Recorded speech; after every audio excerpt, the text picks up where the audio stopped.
কোরআনুল কারীমের ছোট্ট একটি সূরা, সূরাটির নাম রাখা হয়েছে সূরা ফিল। এই সূরার ভিতরে আল্লাহ পাক রব্বুল আলামিন বলেন, আলাম তারা কাইফা ফাআলা রাব্বুকা বিআসহাবিল ফিল আলাম ইয়াজআল কাইদাহুম ফি তাদলিল ওয়া আরসালা আলাইহিম তায়রান আবাবিল তারমিহিম বিহিজারাতিন মিন সিজ্জিল ফাজআলাহুম কাআসফিম মাকুল। আল্লাহ পাক রব্বুল আলামিন আল্লাহর হাবিবকে ডেকে বলেন, আলাম তারা, আপনি কি দেখেন নাই, কাইফা ফাআলা রাব্বুকা বিআসহাবিল ফিল, আমি হস্তি বাহিনীর সাথে কিরূপ আচরণ করেছি। হস্তি বাহিনী, ঘটনাটি হলো আপনার ৭১-এর যুদ্ধ হয়েছে, কিন্তু যুদ্ধ আমরা অনেকে দেখছি অনেকে দেখি নাই, কিন্তু ময় মুরব্বীদের দাদা নানা তাদের জবানে এমনভাবে শুনছি যে মনে হয় যুদ্ধটা আমরা দেখেছি, নাকি ভাই? তো আল্লাহর হাবিব সাল্লাল্লাহু আলাইহি ওয়াসাল্লাম যে বছর দুনিয়াতে আসলেন ওই বছর এই ঘটনা ঘটছে।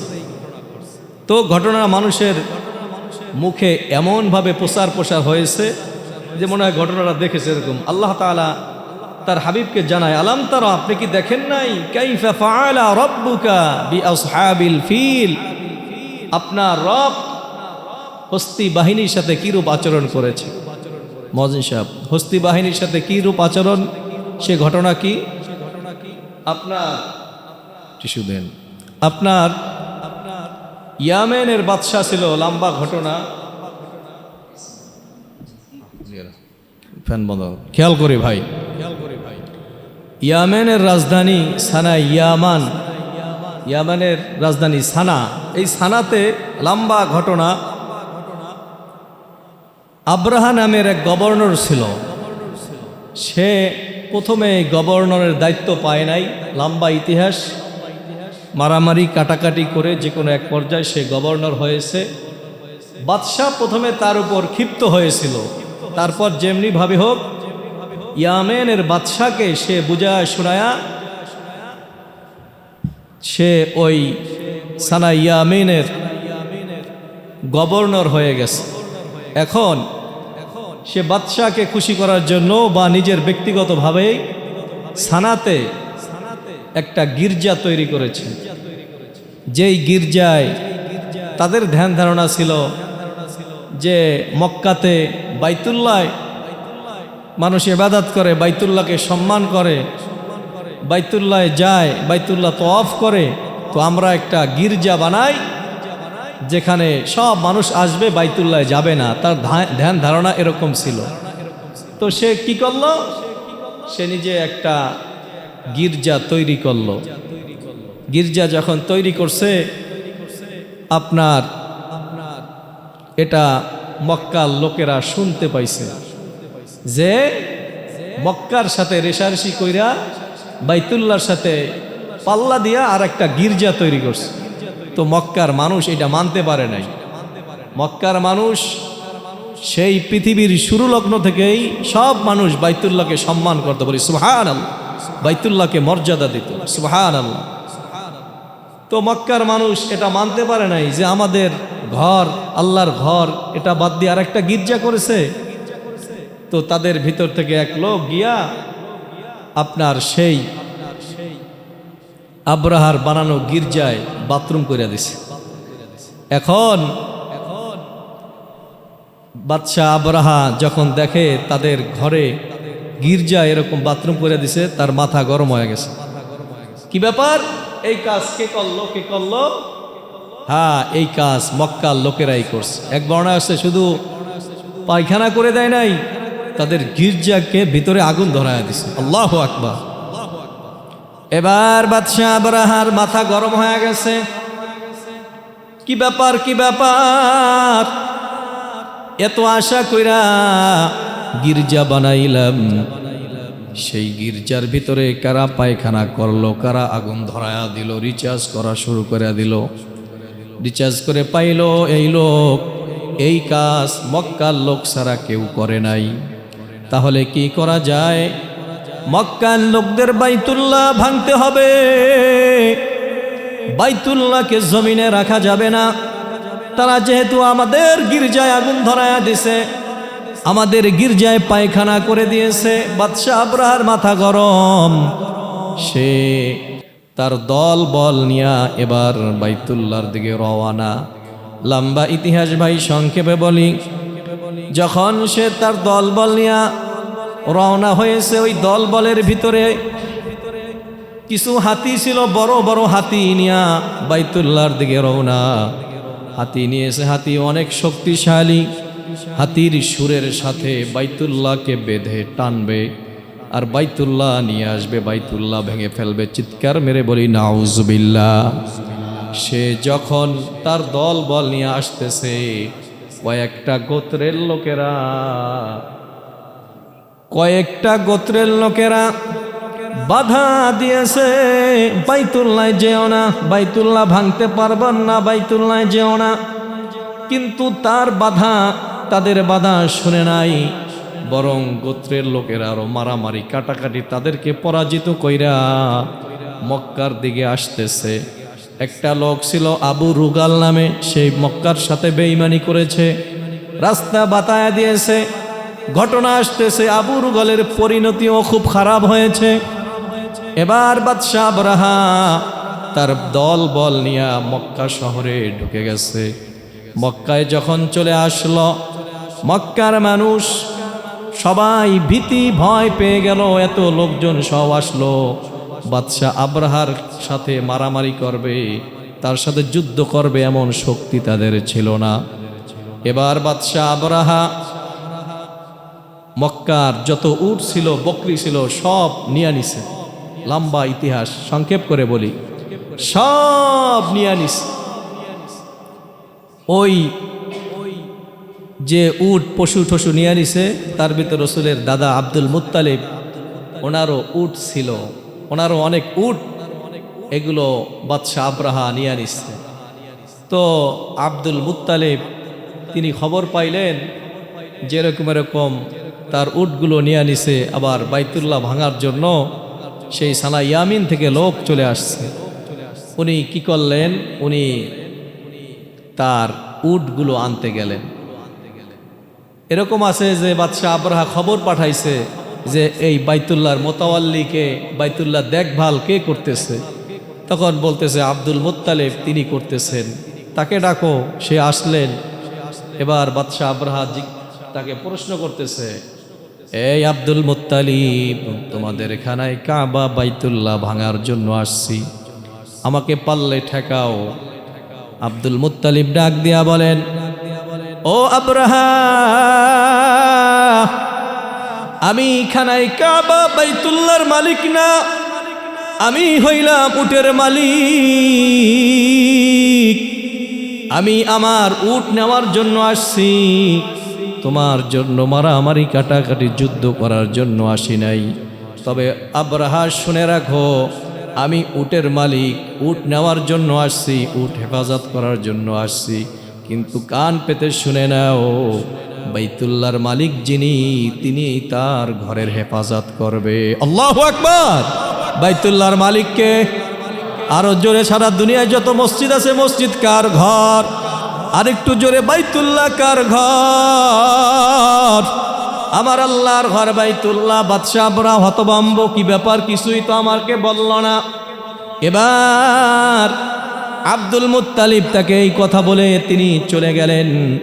আর তার গোত্রের যত লোকজন রয়েছে সবাইকে ডাক দিয়া বলেন, আমরা পাহাড়ের চূড়ায় উঠা যাই, পাহাড়ের উপরে উঠা যাই। কারণ যখনই আবরাহা বাইতুল্লাহ ভাঙার জন্য আসবে, আল্লাহর কসম, আবরাহার উপরে আল্লাহর গজব আসবে। কি আসবে না? আসবে। তবে পাহাড়ের চূড়ায় ওঠার আগে আব্দুল মুত্তালিব সহ আরো অনেক লোক মিলা বাইতুল্লাহকে ধৈরা বলতেছেন, আল্লাহ, আমাদের শক্তি নাই, সামর্থ্য নাই বাদশাহ আবরাহার সাথে যুদ্ধ করার, আল্লাহ, তবে তোমার ঘরের হেফাজত তুমি কইরো গো আল্লাহ। বাইতুল্লাহ এই দোয়া কইরা আব্দুল মুত্তালিব তিনি পাহাড়ের চূড়ায় উঠে গেলেন। পাহাড়ের চূড়ায় সব লোক উঠে গেলেন। এদিক দিয়া বাদশাহ আবরাহার আর ধৈর্যে কুলায় না, তার দল বল নিয়া বাইতুল্লাহর দিকে রওনা হয়েছে বাইতুল্লাহ ভাঙার জন্য। কিন্তু বাবা যেই হাতিগুলো নিয়ে আসছে, বড় বড় হাতি, বাইতুল্লাহর দিকে যাইতে বলে বাইতুল্লাহর দিকে যায় না। আল্লাহু আকবার। হাতি রাংটা ধইরা টানে, গলার রশি ধইরা টানে, হাতি যায় না। কি ব্যাপার, হাতি যাস না কি লাগা? হাতের উপরে যে ইয়া থাকে হাতি চড়ায়, হাতি ঠিকঠাক রাখে, ওইটা দিয়া বাড়ি দিতেছে, মাথার উপরে আঘাত করতেছে, হাতি যায় না। এক পর্যায়ে হাতি বইসে গেছে, তারপরেও হাতি যাইতেছে না। হাতিকে বাইতুল্লাহ বাদ দিয়া যখন অন্যদিকে ফিরে দেয়, হাতি চলা শুরু করে। আল্লাহু আকবার। কারণ পশু পাখি এগুলো আগে থেকেই টের পায় যে দুনিয়াতে কোন ধরনের গজব আসবে। মানুষ আমরা টের পাই না, কিন্তু পশু পাখি টের পায় কি পায় না? তারা পায়। হাতি বুঝতে পেরেছে যে সামনে বিপদ রয়েছে, আল্লাহর গজব রয়েছে, সেজন্য হাতি যাইবে না। কিন্তু এক পর্যায়ে হাতিকে নিয়ে টানাটানি করতে করতে হাতিকে নিয়ে বাইতুল্লাহর দিকে রওনা হয়েছে। যখন এই বাইতুল্লাহর দিকে রওনা হয়, আমার আল্লাহ তাআলা এই দৃশ্য দেখেন কি দেখেন না? দেখে কি দেখে না? আল্লাহ তাআলা দেখতেছেন সব কিছু, আল্লাহ তাআলা কিছু বলেন না। আব্রাহাকে পারতো ওই সানাই ইয়ামিনকেই থামায়া দিতে, কিন্তু আল্লাহ তাআলা তাকে বাইতুল্লাহ পর্যন্ত আসার সুযোগ দিছে। কথা ঠিক কি না? যেমন কর্ম তেমন ফল, কামা তাদিনু তুদান, যেমন কর্ম তেমন ফল হবে। তাকে পারতো, কিন্তু আল্লাহ তাকে সুযোগ দিছে, দেখি ফিরে কিনা। কিন্তু যখন এই বাইতুল্লাহর একদম নিকটবর্তী আইসা একদম বাইতুল্লাহকে আক্রমণ করতে যাবে, এর মধ্যেই আল্লাহ তাআলা কোনো অস্ত্র না, কামান না, বড় কিছু না, ছোট ছোট পাখি দ্বারা আল্লাহ পাক রব্বুল আলামিন আব্রাহাকে ধ্বংস করে দিয়েছে। আল্লাহু আকবার। রহমানির রহিম। মিল্লাত আবিকুম ইব্রাহিম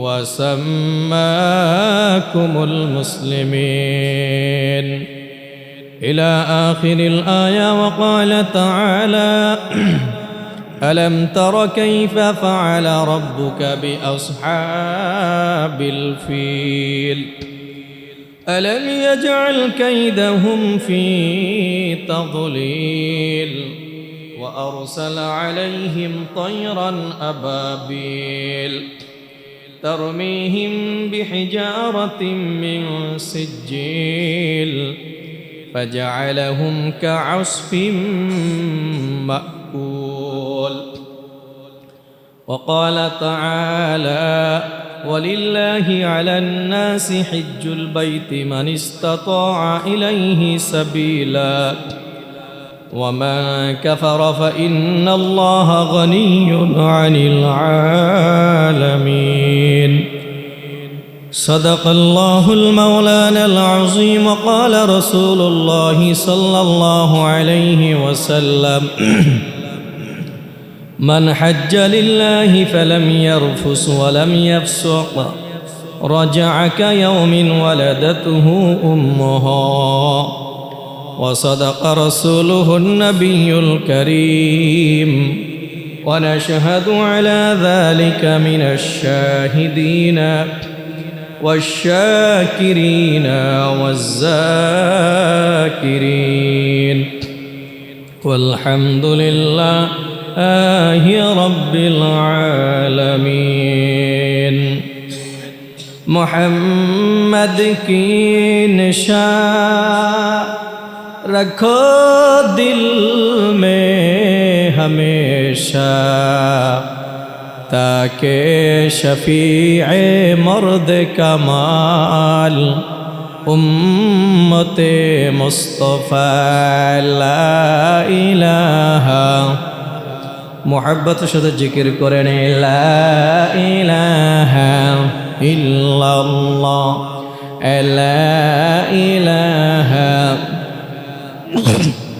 ला इलाहा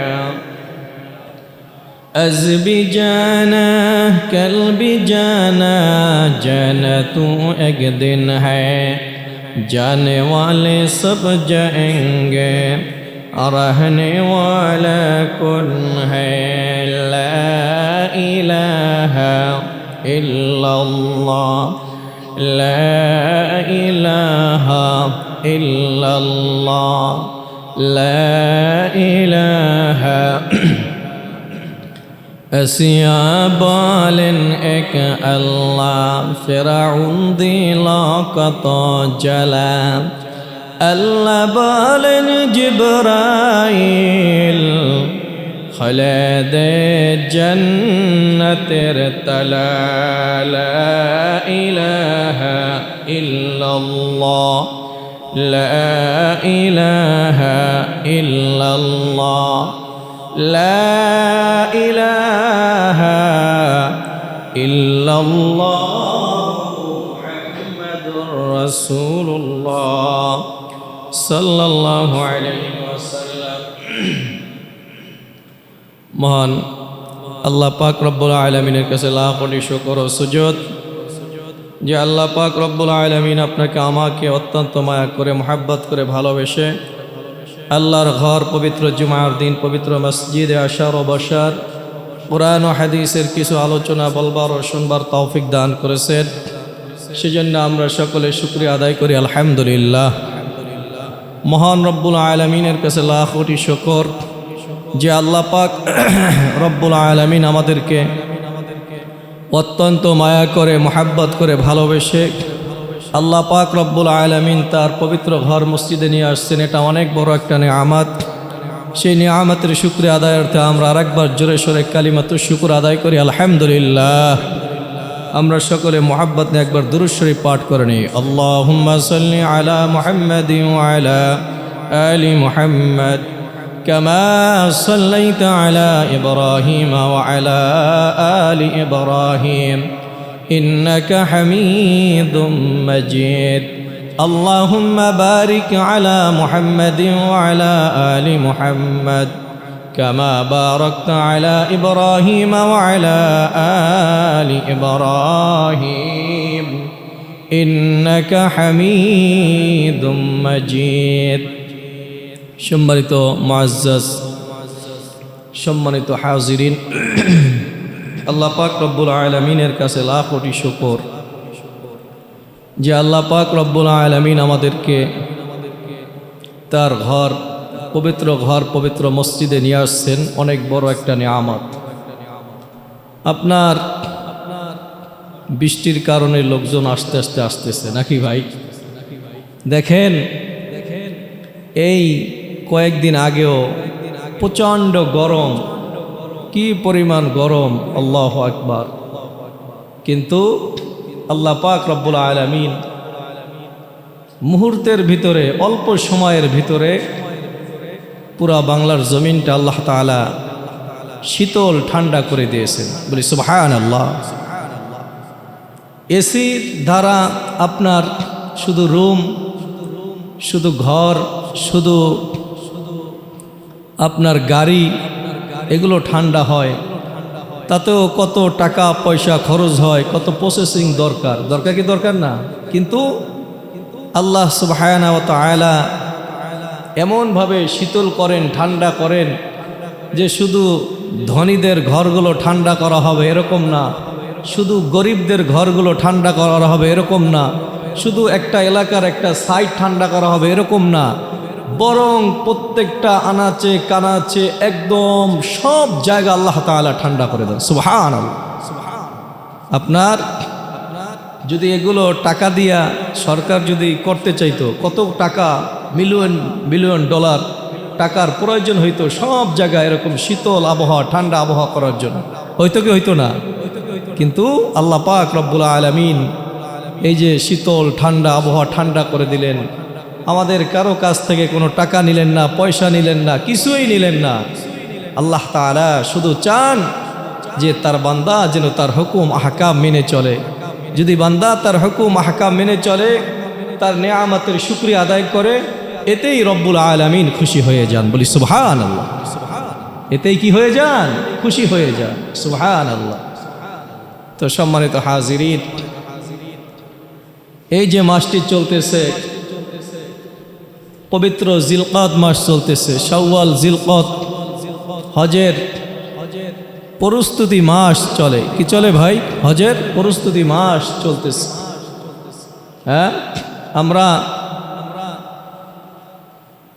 তো হজে যাইতেছি না, কিন্তু আমরা তো প্রস্তুতি নিতেছি না, কিন্তু আমাদের দোয়ার প্রস্তুতি চলতেছে। কি চলতেছে ভাই? দোয়ার প্রস্তুতি চলতেছে, যে আমরা দোয়া করতেছি আল্লাহ তাআলার কাছে, আর হজে যাব এই নিয়ত করতেছি, আর কিছু কিছু যে অর্থ সম্পদ আল্লাহ তাআলা দান করেছেন তা থেকে কিছু কিছু জমা করতেছি, যাতে করে আল্লাহ তাআলা তার ঘর বাইতুল্লাহ নিয়ে যান। বলি আল্লাহ কবুল করে, বলো না আমিন। সম্মানিত হাজিরিন, আপনার বাইতুল্লাহ যাওয়া গত জুমায় আলোচনা করেছিলাম যে অনেক ফজিলতপূর্ণ কাজ, অনেক সওয়াবের কাজ। তো পবিত্র জিলকদ মাসের আজকে হলো 12 তারিখ। আপনার একটা বিষয় জানা দরকার, সেটা হলো প্রত্যেক মাসের 13, 14, 15 তারিখ একটা রোজা আছে। কয় তারিখ ভাই? 13, 14, 15 তারিখ, যাকে আইয়ামে বীজ বলা হয়। আল্লাহ রসুল সাল্লাল্লাহু আলাইহি সাল্লাম এই আইয়ামে বীজের রোজা রাখতে সাহাবা আজমাইনদেরকেও নির্দেশ করেছেন, এবং এই আইয়ামে বীজের রোজা রাখার ভিতরে অনেক ফজিলত রয়েছে।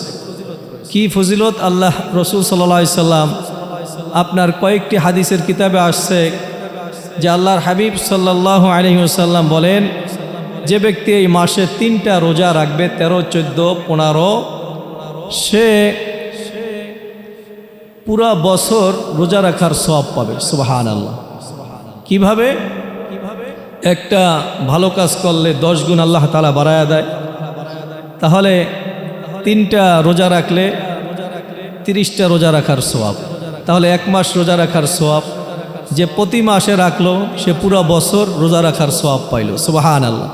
আর যে প্রতি বছর প্রতি মাসেই আমল করলো, সে সারা জীবনেই রোজা রাখার সওয়াব পাইল। সুবহানাল্লাহ। এটা নফল রোজা, রাখলে সওয়াব আছে, না রাখলে গুনাহ নাই। রাখলে কি আছে ভাই? সওয়াব আছে। তো আমরা চেষ্টা করব, অনেকে রাখি আলহামদুলিল্লাহ, অনেকে রাখার চেষ্টা করি। আমরা এই আইয়ামুল বীজের রোজাগুলো রাখার চেষ্টা করব। আল্লাহ সকলকে তৌফিক দান করুক, বলুন আমিন। তো এই খানায় কাবা বাইতুল্লাহ এর মর্যাদা আছে না নাই? গত 2 জমায় আলোচনা করেছি। এই খানায় কাবা বাইতুল্লাহকে আমাদের সম্মান করতে হবে। আমাদের খানায় কাবা বাইতুল্লাহ তৌফিক হলে সেখানে যাইতে হবে। ওয়ালিল্লাহি আলান নাসি হিজ্জুল বাইতি মান ইসতাতা ইলাইহি সাবিলা। এবং এই খানায় কাবা বাইতুল্লাহর বিরুদ্ধে, শুধু খানায় কাবা বাইতুল্লাহর বিরুদ্ধে না, দুনিয়ার জমিনে যত মসজিদ রয়েছে, মাদ্রাসা রয়েছে, এই মসজিদ মাদ্রাসার বিরুদ্ধে অথবা বাইতুল্লাহর বিরুদ্ধে কেউ যদি কখনো কোনো কথা বলে, কখনো ভৎসনা করে, কখনো অপমান করে, তাহলে আমরা মুসলমান এটা কখনো বরদাস্ত করব? বলেন করব?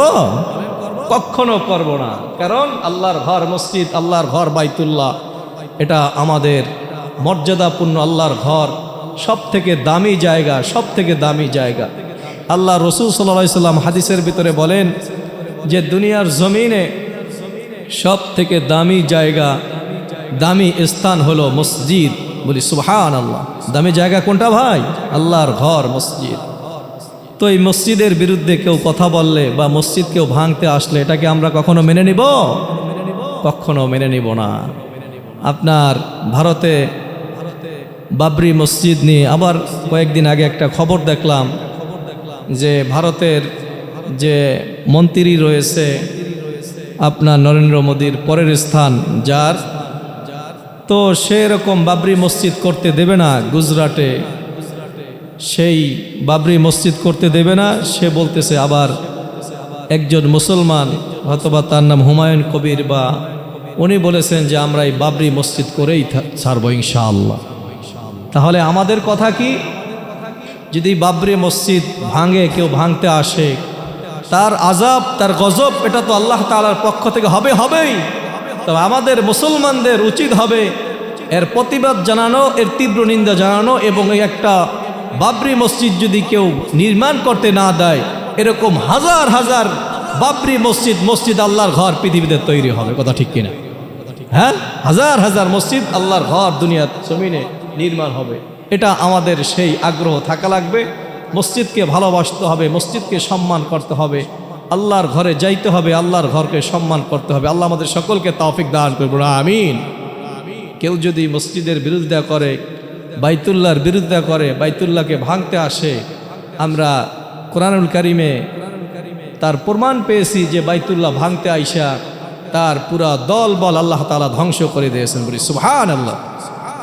কোরআনুল কারিমের ছোট্ট একটি সূরা, সূরাটির নাম রাখা হয়েছে সূরা ফিল। এই সূরার ভিতরে আল্লাহ পাক রব্বুল আলামিন বলেন, আলাম তারা কাইফা ফাআলা রাব্বুকা বিআসহাবিল ফিল আলাম ইয়াজআল কাইদাহুম ফি তাদলিল ওয়া আরসালা আলাইহিম তায়রান আবাবিল তারমিহিম বিহিজারাতিন মিন সিজ্জিল ফাজআলাহুম কাআসফিম মাকুল। আল্লাহ পাক রব্বুল আলামিন আল্লাহর হাবিবকে ডেকে বলেন, আলাম তারা, আপনি কি দেখেন নাই, কাইফা ফাআলা রাব্বুকা বিআসহাবিল ফিল, আমি হস্তি বাহিনীর সাথে কিরূপ আচরণ করেছি।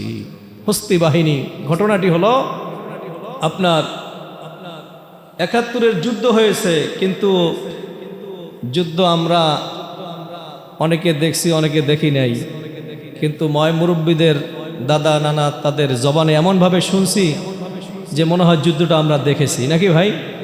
তো আল্লাহর হাবিব সাল্লাল্লাহু আলাইহি ওয়াসাল্লাম যে বছর দুনিয়াতে আসলেন, ওই বছর এই ঘটনা ঘটছে।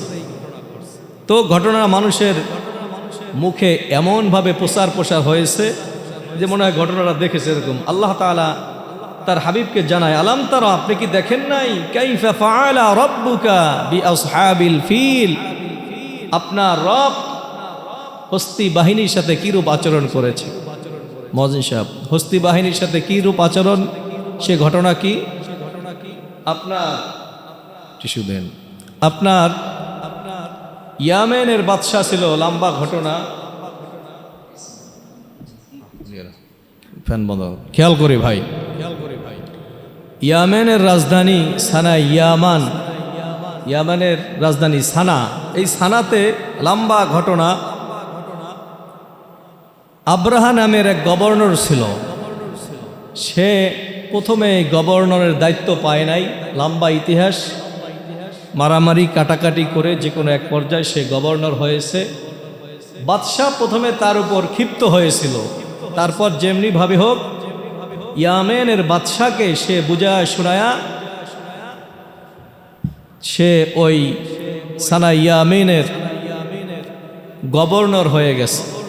এখন সে বাদশাকে খুশি করার জন্য বা নিজের ব্যক্তিগতভাবে সানাতে একটা গির্জা তৈরি করেছে।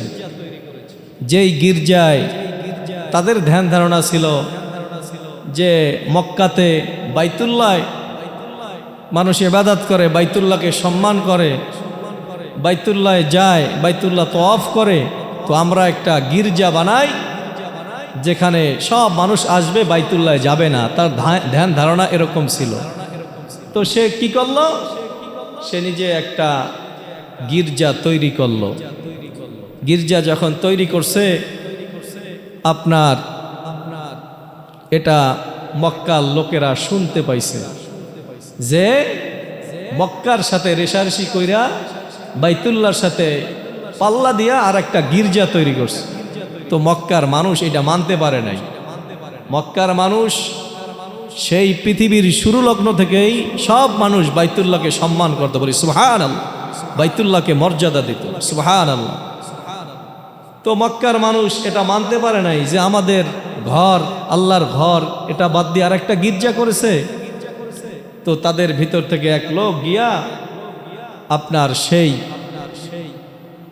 আব্রাহার বানানো গির্জায় বাথরুম করে দিছে। এখন বাদশাহ আব্রাহা যখন দেখে তাদের ঘরে গির্জা এরকম বাথরুম করে দিছে, তার মাথা গরম হয়ে গেছে। কি ব্যাপার, এই কাজ কে করলো, কে করলো? হ্যাঁ, এই কাজ মক্কার লোকেরাই করছে। এক বর্ণনা আছে শুধু পায়খানা করে দেয় নাই, তাদের গির্জাকে ভিতরে আগুন ধরায় দিছে। আল্লাহু আকবার। এবার বাদশাহ আব্রাহার মাথা গরম হয়ে গেছে। কি ব্যাপার, কি ব্যাপার, এত আশা কইরা গির্জা বানাইলাম, সেই গির্জার ভিতরে কারা পায়খানা করলো, কারা আগুন ধরায়া দিল, রিচার্জ করা শুরু করে দিল। রিচার্জ করে পাইলো এই লোক এই কাজ মক্কার লোক ছাড়া কেউ করে নাই। তাহলে কি করা যায়? মক্কার লোকদের বাইতুল্লাহ ভাঙতে হবে। বাইতুল্লাহকে জমিনে রাখা যাবে না। তারা যেহেতু আমাদের গির্জায় আগুন ধরায়া দিছে, আমাদের গির্জায় পায়খানা করে দিয়েছে, বাদশাহ আব্রাহার মাথা গরম। সে তার দল বল নিয়া এবার বাইতুল্লাহর দিকে রওয়ানা। লম্বা ইতিহাস ভাই, সংক্ষেপে বলি, যখন সে তার দল বল নিয়া রওনা হয়েছে, ওই দল বলের ভিতরে কিছু হাতি ছিল, বড় বড় হাতি নিয়া বাইতুল্লাহর দিকে রওনা। হাতি নিয়েছে, হাতি অনেক শক্তিশালী।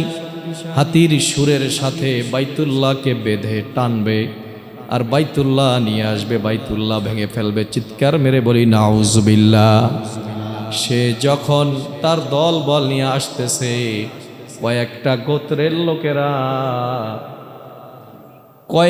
গোত্রের লোকেরা বাধা দিয়েছে, বাইতুল্লাহ যেও না, বাইতুল্লাহ ভাঙতে পারবেন না, বাইতুল্লাহ যেও না।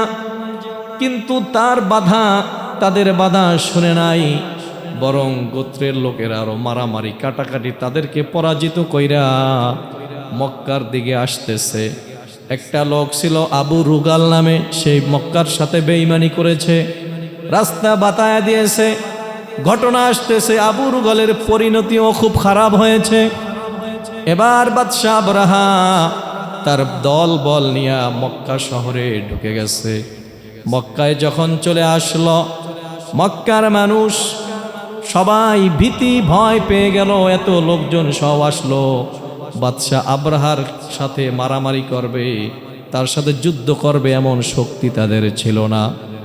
এবার বাদশাহ আব্রাহা মক্কার যত উট ছিল, বকরি ছিল, সব নিয়ে নিছে।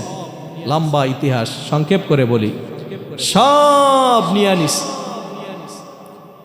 ওই যে উট পশু টশু নিয়ে নিছে, তার ভিতর রসুলের দাদা আব্দুল মুত্তালিব, ওনারও উট ছিল, ওনারও অনেক উট, এগুলো বাদশাহ আব্রাহা নিয়ে নিছে। তো আব্দুল মুত্তালিব তিনি খবর পাইলেন যে এরকম তার উটগুলো নিয়ে নিছে, আবার বাইতুল্লাহ ভাঙার জন্য সেই সানা ইয়ামিন থেকে লোক চলে আসছে। উনি কি করলেন, উনি তার উটগুলো আনতে গেলেন। এরকম আছে যে বাদশাহ আব্রাহা খবর পাঠাইছে যে এই বাইতুল্লাহর মোতাওয়াল্লিকে, বাইতুল্লাহ দেখভাল কে করতেছে? তখন বলতেছে আব্দুল মুত্তালিব তিনি করতেছেন, তাকে ডাকো। সে আসলেন। এবার বাদশাহ আব্রাহা তাকে প্রশ্ন করতেছে, এই আব্দুল মুত্তালিব, তোমাদের এখানায় কাবা বাইতুল্লাহ ভাঙার জন্য আসছি, আমাকে পারলে ঠেকাও। আব্দুল মুত্তালিব ডাক দিয়া বলেন, ও আব্রাহা, আমি খানায় কাবা বাইতুল্লাহর মালিক না, আমি হইলাম উটের মালিক। আমি আমার উট নেওয়ার জন্য আসছি, তোমার জন্য মারামারি কাটাকাটি যুদ্ধ করার জন্য আসি নাই। তবে আব্রাহা শুনে রাখো, আমি উটের মালিক, উট নেওয়ার জন্য আসছি, উট হেফাজত করার জন্য আসছি। কিন্তু কান পেতে শুনে নাও, বাইতুল্লাহর মালিক যিনি, তিনি তার ঘরের হেফাজত করবে। আল্লাহু আকবার। বাইতুল্লাহর মালিককে আরো জোরে, সারা দুনিয়ায় যত মসজিদ আছে, মসজিদ কার ঘর? আরেকটু জোরে, বাইতুল্লাহ কার ঘর? আমার আল্লাহর ঘর বাইতুল্লাহ বাদশা আবরাহা হতভম্ব, কি ব্যাপার, কিছুই তো আমাকে বলল না। এবার আব্দুল মুত্তালিব তাকে এই কথা বলে তিনি চলে গেলেন। আর তার গোত্রের যত লোকজন রয়েছে সবাইকে ডাক দিয়া বলেন, আমরা পাহাড়ের চূড়ায় উঠা যাই, পাহাড়ের উপরে উঠা যাই, কারণ যখন এই আবরাহা বাইতুল্লাহ ভাঙার জন্য আসবে, আল্লাহর কসম আবরাহার উপরে আল্লাহর গজব আসবে কি আসবে না? আসবে। তবে পাহাড়ের চূড়ায় ওঠার আগে আব্দুল মুত্তালিব সহ আরো অনেক লোক মিলা বাইতুল্লাহকে ধৈরা বলতেছেন, আল্লাহ আমাদের শক্তি নাই, সামর্থ্য নাই বাদশা আবরাহার সাথে যুদ্ধ করার, আল্লাহ তবে তোমার ঘরের হেফাজত তুমি কইরো গো আল্লাহ। বাইতুল্লাহ এই দোয়া কইরা আব্দুল মুত্তালিব তিনি পাহাড়ের চূড়ায় উঠে গেলেন। পাহাড়ের চূড়ায় সব লোক উঠে গেলেন। এদিক দিয়া বাদশা আবরাহার আর ধৈর্যে কুলায় না, তার দল বল নিয়া বাইতুল্লাহর দিকে রওনা হয়েছে বাইতুল্লাহ ভাঙার জন্য। কিন্তু বাবা যেই হাতিগুলো নিয়ে আসছে, বড় বড় হাতি, বাইতুল্লাহর দিকে যাইতে বলে বাইতুল্লাহর দিকে যায় না। আল্লাহু আকবার। হাতি রাংটা ধইরা টানে, গলার রশি ধইরা টানে, হাতি যায় না। কি ব্যাপার, হাতি যাস না কি লাগা? হাতের উপরে যে ইয়া থাকে হাতি চড়ায়, হাতি ঠিকঠাক রাখে, ওইটা দিয়া বাড়ি দিতেছে, মাথার উপরে আঘাত করতেছে, হাতি যায় না। এক পর্যায়ে হাতি বইসা গেছে, তারপরেও হাতি যাইতেছে না। হাতিকে বাইতুল্লাহ বাদ দিয়া যখন অন্যদিকে ফিরে দেয়, হাতি চলা শুরু করে। আল্লাহু আকবার। কারণ পশু পাখি এগুলো আগে থেকেই টের পায় যে দুনিয়াতে কোন ধরনের গজব আসবে। মানুষ আমরা টের পাই না, কিন্তু পশু পাখি টের পায় কি পায় না? তারা পায়। হাতি বুঝতে পেরেছে যে সামনে বিপদ রয়েছে, আল্লাহর গজব রয়েছে, সেজন্য হাতি যাইবে না। কিন্তু এক পর্যায়ে হাতিকে নিয়ে টানাটানি করতে করতে হাতিকে নিয়ে বাইতুল্লাহর দিকে রওনা হয়েছে। যখন এই বাইতুল্লাহর দিকে রওনা হয়, আমার আল্লাহ তাআলা এই দৃশ্য দেখেন কি দেখেন না? দেখে কি দেখে না? আল্লাহ তাআলা দেখতেছেন সব কিছু, আল্লাহ তাআলা কিছু বলেন না। আবরাহাকে পারতো ওই সানা ইয়ামিনকেই থামায়া দিতে, কিন্তু আল্লাহ তাআলা তাকে বাইতুল্লাহ পর্যন্ত আসার সুযোগ দিছে। কথা ঠিক কি না? যেমন কর্ম তেমন ফল, কামা তাদিনু তুদান, যেমন কর্ম তেমন ফল হবে। তাকে পারতো, কিন্তু আল্লাহ তাকে সুযোগ দিছে, দেখি ফিরে কিনা। কিন্তু যখন এই বাইতুল্লাহর একদম নিকটবর্তী আইসা একদম বাইতুল্লাহকে আক্রমণ করতে যাবে, এর মধ্যেই আল্লাহ তাআলা কোনো অস্ত্র না, কামান না, বড় কিছু না, ছোট ছোট পাখি দ্বারা আল্লাহ পাক রব্বুল আলামিন আবরাহাকে ধ্বংস করে দিয়েছে। আল্লাহু আকবার। কেমন ধ্বংস করেছেন আল্লাহ কুরআনুল কারীমে কয়, আলাম তারা কাইফা ফাআলা রাব্বুকা বিআসহাবিল ফিল। ও নবী, আপনি কি দেখেন নাই আমি হস্তি বাহিনীর সাথে কি রূপ আচরণ করেছি? আলাম ইয়াজআল কাইদাহুম ফি তাদলিল, তাদের সমস্ত চক্রান্ত আমি নাশাত করে দিয়েছি। ওয়া আরসালা আলাইহিম তায়রান আবাবিল, আমি ঝাঁকে ঝাঁকে পাখি দ্বারা তাদেরকে ধ্বংস করেছি। আল্লাহু আকবার। তারমিহিম বিহিজারাতিম মিন সিজ্জিল, তারমিহিম বিহিজারাহ, তাদের ঠোঁটে ছিল, তাদের পায়ে ছিল তারমিহিম বিহিজারাতিম মিন সিজ্জিল, ছোট্ট ছোট্ট কঙ্কর ছিল। সেই কঙ্কর এক একটা মানুষের মাথা দিয়া ঢুকতো, পিছন দিক দিয়ে বেরিয়ে যেত, সাথে সাথে জমিনে শুয়ে পড়তো। আল্লাহু আকবার। আমরা দেখি গুলির ছিদ্র খুব ছোট, ঢুকে অল্প, কিন্তু পিছন দিক দিয়ে বের হয় অনেক বড়। এই ছোট্ট ছোট্ট পাখি দ্বারা আল্লাহ তাআলা এমনভাবে ধ্বংস করে দিয়েছেন যে মাথা দিয়া ঢুকছে, নারী বুড়ি সহ পিছন দিক দিয়ে বেরিয়ে গেছে। আল্লাহু আকবার। আমার ভাইয়েরা, আমার বন্ধুগণ, এই আবরাহাকে এমনভাবে ধ্বংস করেছে, দুনিয়ার জমিনে যত মানুষ আল্লাহর ঘর মসজিদের সাথে বেয়াদবি করবে, বাইতুল্লাহর সাথে বেয়াদবি করবে, তাদের পরিণতি ওই আবরাহার মতো হবে। কথা ঠিক কিনা? তাদের মতো হবে, আবরাহার মতো হবে। সেজন্য আজ পর্যন্ত দেখেন কোনো মানুষ বলে না বাইতুল্লাহর বিরোধিতা করে না, করে, জানে যে করবে সেই ধ্বংস হয়ে যায়। তবে আগে অনেক নাস্তিক মুরতাদ এগুলোকে দেখা গিয়েছে যে অনেক সময় বলে ফেলে যে হজে এত টাকা পয়সা দিয়া গিয়া লাভ কি? বলবেন না নাউজুবিল্লাহ? এই নাস্তিক মুরতাদ আগে অনেক ধরনের কথা বলতো, আমার নবীর বিরোধিতা করতো, ইসলামের বিরোধিতা করতো, করতো কি করতো না? আলহামদুলিল্লাহ আগের তুলনায় অনেক কমে গেছে। কমছে না বাড়ছে? অনেক কমে গেছে, এখন আর বেশি শোনা যায় না। জানে এ কথা বললে বাংলার জমিনে টেকা যাবে, নবীর বিরুদ্ধে কথা বললে, আল্লাহর ঘরের বিরুদ্ধে কথা বললে, বাইতুল্লাহর বিরুদ্ধে কথা বললে বাংলার জমিনে তার জায়গা হবে? কখনো না। কারণ এটা মুসলমানদের দেশ। এটা কাদের দেশ? মুসলমানদের দেশ। একজন এমপি, আপনার এমপি হানজালা, মাদারীপুরের এমপি, উনি সংসদে গিয়ে ওলামা একরাম, উনি অনেক বড় পীর সাহেব আবার ওলামা একরামও, উনি খেলাফত মজলিস থেকে সংসদে গিয়েছেন। উনি সংসদে দাঁড়ায়া উনি এই ভাষণ দিয়েছেন, আল্লাহ তাআলার প্রশংসা শুরু করেছেন, নবীর প্রশংসা করিয়া উনি বজ্র কণ্ঠে উনি বলেছেন যে এই সংসদে আমরা আইন চাই, কাদিয়ানীরা, এরপরে আপনার যারা খতমে নবুয়ত মানে না, আখিরি নবীকে মানে না, শেষ নবী হিসেবে বিশ্বাস করে না, উনি বজ্র কণ্ঠে বলেছে এই সংসদে আইন পাশ করতে হবে যে নবীর পরে আর কোনো নবী, কথা বলে না, নবীর পরে কোনো নবী আছে না।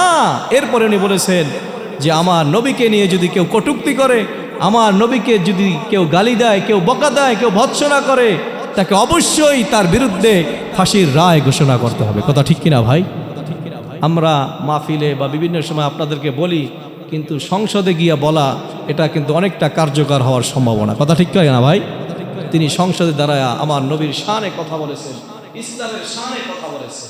শুধু উনি না, এটা উচিত হলো প্রত্যেকটা এমপি মন্ত্রীর উচিত হলো আমার রসুলের শান মর্যাদা নিয়ে যদি কেউ কোনো কটূক্তি করে, তাকে নিয়ে কেউ কোনো ভৎসনা করে, তাকে ফাঁসির কাস্টে ঝুলিয়ে প্রমাণ করতে হবে এ বাংলার জমিন, এখানে নবীর বিরুদ্ধে কথা বলা যাবে না, ইসলামের বিরুদ্ধে কথা বলা যাবে না, আল্লাহর ঘরের বিরুদ্ধে কথা বলা যাবে না, বললেই গর্দান শরীর থেকে আলাদা। ভাইয়েরা আমার, বাদশাহ আব্রাহার পরিণতি খুব খারাপ। এমন ভাবে মরছে, পয়সা গয়লা রয়েছে, এগুলো লাঠি দিয়া সরানো হয়েছে, মানুষ ধরেও নাই, কারণ এগুলো হলো গজব প্রাপ্ত। বাংলার জমিনে গজব হয়েছিল করোনা, হয়েছে কি হয়েছে না ভাই? সারা দুনিয়াতে করোনা হয়েছে, আল্লাহর গজব। মারা গেলে সন্তান বাবার কাছে যায় নাই, জানাজা দেওয়ার জন্য লোক পাওয়া যায় নাই, হাসপাতালে বাবা শুয়ে আছে, ভাই শুয়ে আছে, বোন শুয়ে আছে, ছেলে শুয়ে আছে, মা শুয়ে আছে, ভয়ে যায় না, যায় না। কেন? কেন? করোনা হয়েছে, একে করোনা ধরেছে, আর কাছে যাওয়া যাবে না, আছে না নাই ভাই? কিন্তু ওই সময়ও দেখা গেছে একদল ওলামা একরাম তাদের পাশে বৈশা তাদের জানাজার ব্যবস্থা করেছেন, গোসলের ব্যবস্থা করেছেন, করছেন কি করছে না? তো এই আব্রাহাকে এরকম ধ্বংস হয়েছে, তাদের ধারে কাছেও যায় নাই, পয়সা গয়লা এগুলো করে ঠেলা ঠেলা এরকম মাটির চাপা দিয়ে দিছে। আল্লাহর ঘর আল্লাহ তাআলাই হেফাজত করবে, তবে আমাদের দিলে আল্লাহর ঘরের মহাব্বত থাকতে হবে।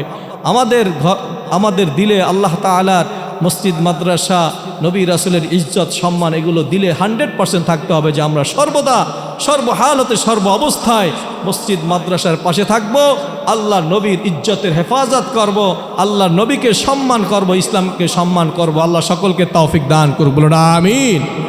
আমার ভাইয়েরা, আমার বন্ধুগণ, পবিত্র জিলকদ মাস বড় দামি মাস, হজের প্রস্তুতি মাস।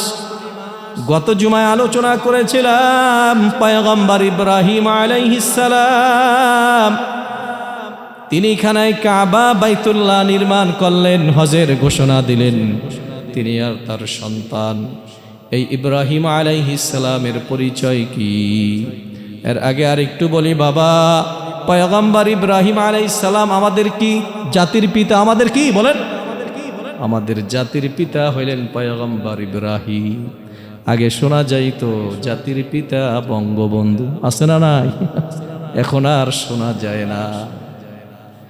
জাতির পিতা পয়গম্বর ইব্রাহিম, এটা কি আপনার কথা না আমার কথা না আমার আল্লাহর কথা? আরেকটু জোরে কার কথা?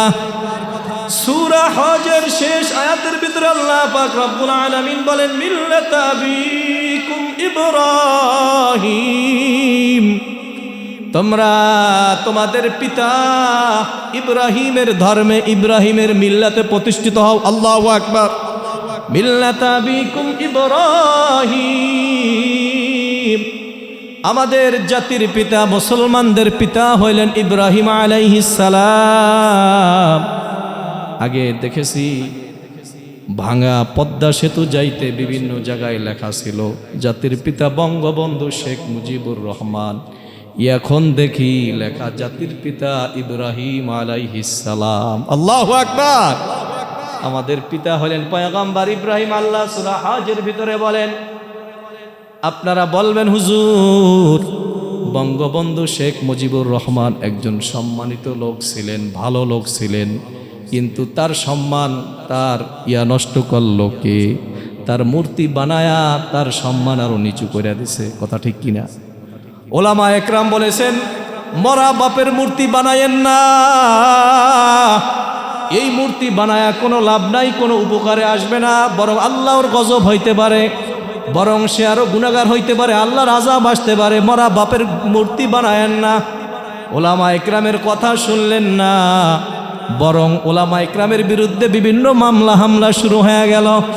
কিন্তু আল্লাহর কি রহমত, আল্লাহর কি কুদরত, ওলামা ইকরামের কথা শুনেন নাই, কিন্তু এমন একটা পরিস্থিতি হয়েছে 5 আগস্টের পরে দেখা গেল মরা বাপের মূর্তি বানায়া বিভিন্ন ঢাকা শহরের বিভিন্ন মেডেল পয়েন্টে রাখছে। মেডেল পয়েন্টে রাইখা রাইখা সারা বাংলাদেশের বিভিন্ন জায়গায় বঙ্গবন্ধুর মূর্তি রাইখা দিছে। 5 আগস্টের পরে দেখা গেল ল্যাংটা ল্যাংটা পোলাপান বাবার ঘাড়ের উপরে উইঠা হাতে জুতা নিয়ে মাথায় পিঠাইতে আছে, গলার ভিতরে জুতা লাগায়া দিছে। আহারে, আগে যদি উলামা ইকরামের কথাটা শুনতো তাহলে তো এরকম অপমান অপদস্থ হওয়া লাগতো না। কিন্তু ফলাফল কি দাঁড়াইলো? বাবাকে অপমান করাইলো, জাতির সামনে বঙ্গবন্ধু শেখ মুজিবুরকে অপমান করলো। কথা ঠিক কিনা ভাই? হ্যাঁ, যদি উলামা ইকরামের কথা শুনতো এই অপমান হওয়া লাগতো না। কোথায় আছেন? মূর্তি বানানো হালাল না হারাম? মনে হয় হালাল আসতে বলতেছেন। মূর্তি হালাল না হারাম? হারাম। আল্লাহ হাবিব সাল্লাল্লাহু আলাইহি ওয়াসাল্লাম মূর্তির বিরোধিতা করেছেন, মূর্তি বানাতে নিষেধ করেছেন। যেই মূর্তির বিরোধিতা করেন নাই শুধু আল্লাহু আকবার, সব নবী রাসূলরা মূর্তির বিরোধিতা করেছেন। এখন মূর্তি বানাইবেন, এটা কি আল্লাহ সহ্য করবেন? একজন মুসলমানদের মূর্তি প্রত্যেকটা অলিতে গলিতে মেডেল পয়েন্টে পয়েন্টে, না, এটা করা ঠিক হয় নাই। আল্লাহ তাআলা দেখায়া দিছেন। উলামা ইকরামের কথার ভিতরে কিন্তু যদি এটার ভিতরে আমল করে কেউ, এর ভিতরে ফায়দা আছে, লস নাই। বঙ্গবন্ধুকে সবাই ইজ্জত করে, সম্মান করে, কিন্তু 5 আগস্টের পরে কি হইল? যাই হোক, বঙ্গবন্ধু বলেন, জিয়াউর রহমান বলেন, যারা দুনিয়া থেকে চলে গেছে আমরা তাদের জন্য দোয়া করি। যারা এই স্বাধীনতার বহুমত্ব রক্ষা করেছেন, স্বাধীনতা বিজয় লাভ করেছেন, আমরা দোয়া করি আল্লাহ প্রত্যেককে জান্নাতের সুউচ্চ মাকাম দান করুক। আর একটু জোরে বলি ভাই আমিন। ভাইয়েরা আমার, মুসলমানদের পিতা হইলেন মিল্লাত আবিকুম ইব্রাহিম, জাতির পিতা পয়গম্বর ইব্রাহিম আলাইহিস সালাম। এই ইব্রাহিম আলাইহিস সালাতু ওয়াস সালাম একটা হিন্দু ঘরে জন্মগ্রহণ করেছেন। কোন ঘরে ভাই? হিন্দু ঘরে জন্মগ্রহণ করেছেন। কিন্তু হিন্দু ঘরে জন্মগ্রহণ করলেও তিনি কিন্তু ঈমান থেকে খারেজ হন নাই। আল্লাহু আকবার বলি। আল্লাহ কোরআনুল কারিমে সে কথা নিয়ে আসছেন। আপনার সূরা আনআমের ভিতরে আপনার 15 নম্বর পৃষ্ঠায় আল্লাহ তাআলা কি বলেন দেখেন। আল্লাহ তাআলা বলতেছেন, وَإِذْ قَالَ إِبْرَاهِيمُ لِأَبِيهِ آزَرَ أَتَتَّخِذُ أَصْنَامًا آلِهَةً إِنِّي أَرَاكَ وَقَوْمَكَ فِي ضَلَالٍ مُبِينٍ। সূরা আনআম 7 নম্বর পারার 16 নম্বর পৃষ্ঠার ভিতরে আল্লাহ বলেন, وَإِذْ قَالَ إِبْرَاهِيمُ, যখন ইব্রাহিম তার বাবাকে বলল, লিআবিহি, ও আব্বা, আযর, তার বাবার নাম হলো আযর, এটাও কোরআনুল কারীমে আসছে। লিআবিহি আযর আতাত্তাখিযু আসনামান আলিহা, আব্বা আপনারা আসনামান আলিহা, আল্লাহকে বাদ দিয়া আসনামান মূর্তির পূজা কেন করেন? ইন্নী আরাকা, আমি দেখতে পাইতেছি, ওয়া কওমাকা, আপনি আপনার বংশের লোকেরা, গোত্রের লোকেরা ফি দলালিম মুবিন, পথভ্রষ্ট হয়ে গেছেন। আল্লাহু আকবার। তিনি দেখতেছেন ইন্নি আরাকা, তিনি দেখতেছেন আরাকা কা তার বাবাকে, অকৌমাকা তার বংশের লোকদেরকে, ফি দলালিম মুবিন তারা পথভ্রষ্ট হয়ে গেছে। সম্মানিত হাজিরিন, আজকের মতো এই পর্যন্ত। ইনশাআল্লাহ এরপর থেকে আগামী জুমা আলোচনা হবে। আল্লাহ আমাকে আপনাদেরকে সকলে কথাগুলোর উপর আমল করার তৌফিক দান করুন, বলুন আমিন।